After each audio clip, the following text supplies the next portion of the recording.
laisser la parole à Marie. Tu veux dire un truc? Moi, je vais faire un petit mot donc, sur les européennes. Je vais passer assez vite parce que c'est des choses soit qu'on a déjà traversées, soit qu'on pourra prolonger après dans la discussion. Donc moi, je suis Marie Duré-Pujol, je suis maîtresse de conférences d'études théâtrales à l'université Bordeaux-Montaigne. Je suis militante syndicale, je suis élue à ce titre au comité technique de l'université Bordeaux-Montaigne et également au conseil d'administration de la commune d'Aquitaine. Voilà ainsi, donc la commune, c'est l'espèce de grande superstructure qu'ils ont placée par-dessus les universités et par-dessus les écoles privées. Donc communauté d'établissements et d'universités. Je n'ai jamais été encartée et mon expérience politique au sein de la France Insoumise, elle s'est faite pendant la campagne de Jean-Luc Mélenchon. Et ensuite, j'ai été candidate pour la 6e circonscription de Gironde, c'est-à-dire tout ce qui est Mérignac, Saint-Médard, Martignas, Le Haillan, Île-de-Taillon, Saint-Aubin et Saint-Jean-d'Yec. Donc j'ai un double profil, c'est-à-dire que j'ai le profil enseignement supérieur et recherche et aussi le profil culture. Et c'est d'ailleurs pour ça que Michel est déjà venu 2 fois à Bordeaux et qu'on a décidé... non, pas du tout. Mais qu'on a décidé de faire ensemble cette réunion autour d'Europe et culture. Pour le profil de l'enseignement supérieur et de la recherche. Donc c'est vrai que c'est plutôt ce qui a été mis en avant jusque-là, puisque on avait mis en place une journée sur l'enseignement supérieur et la recherche le 2 décembre 2017 à Bordeaux. Donc toute une journée de réflexion. La députée Sabine Rubin était d'ailleurs venue, et puis Loïc faisait l'introduction. Et puis en mai dernier, on a également mis en place une journée à l'Assemblée nationale, donc un colloque sur ce que serait que l'enseignement supérieur et la recherche insoumis. Et là encore, c'était à l'initiative de Sabine Rubin et de ses collaborateurs. J'ai aussi le profil culture, puisque je suis en études théâtrales, c'est une première chose, mais en plus de ça, je suis dramaturge. Dramaturge, c'est celui qui est un peu le premier conseiller des metteurs en scène.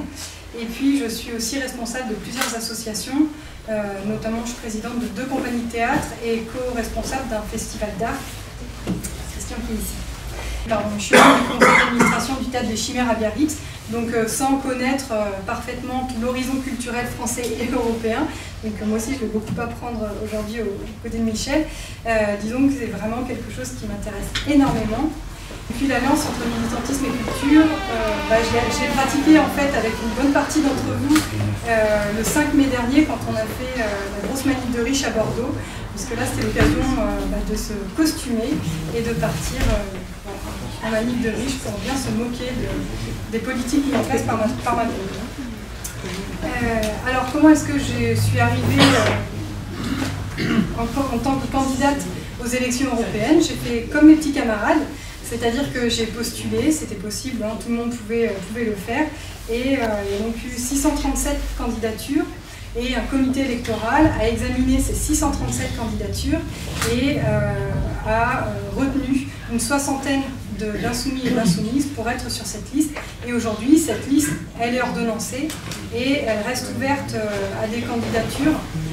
Alors des candidatures, c'est un fonctionnement vraiment spécifique, hein, la mise en place des candidats et des candidates, puisqu'il ne s'agit pas d'aller rechercher celles et ceux qui auraient le plus d'expérience. Il y a vraiment des profils très variés, il y a une diversité géographique, il y a aussi des âges très variés également. Et par exemple, moi je trouve vraiment très beau que au niveau des 10 premières positions, on a un cheminot, on a une aide-soignante qui est militante syndicale, donc vraiment ça change hein, des listes de DRH qu'on peut trouver chez En Marche. Donc toutes ces candidatures ont été auditionnées, il reste maintenant quelques places pour des candidatures d'ouverture.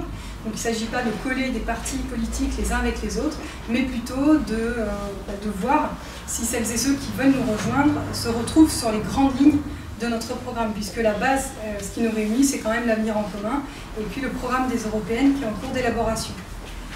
Ce programme des européennes, on l'aura bientôt, puisque pour l'instant, hein, la consultation est ouverte sur la plateforme de la France Insoumise, et à la convention qui se tient à Bordeaux les 8 et 9 décembre, on pourra le découvrir dans son intégralité.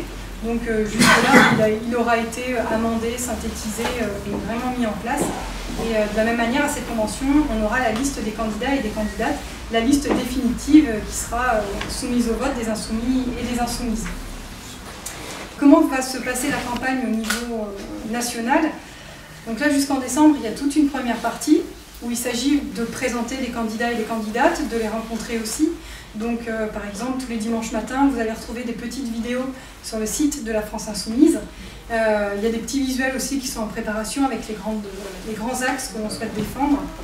Là, par exemple, un axe, ce serait de défendre une Europe qui vise à l'émancipation par l'éducation et la culture. Voilà, on va se rencontrer une fois par mois et puis à Paris pour déterminer ensemble aussi les grandes lignes de cette campagne.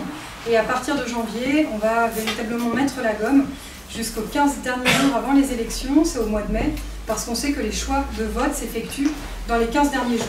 Donc là, on aura besoin d'un maximum de militants et de militantes. En tout cas, c'est une belle campagne qui s'annonce, une campagne véritablement collaborative, c'est-à-dire collaborative à tous les niveaux, depuis les candidatures jusqu'au comité électoral, où la majorité d'entre eux sont tirés au sort, le programme élaboré en commun, et puis la campagne qui de toute façon sera faite ensemble également.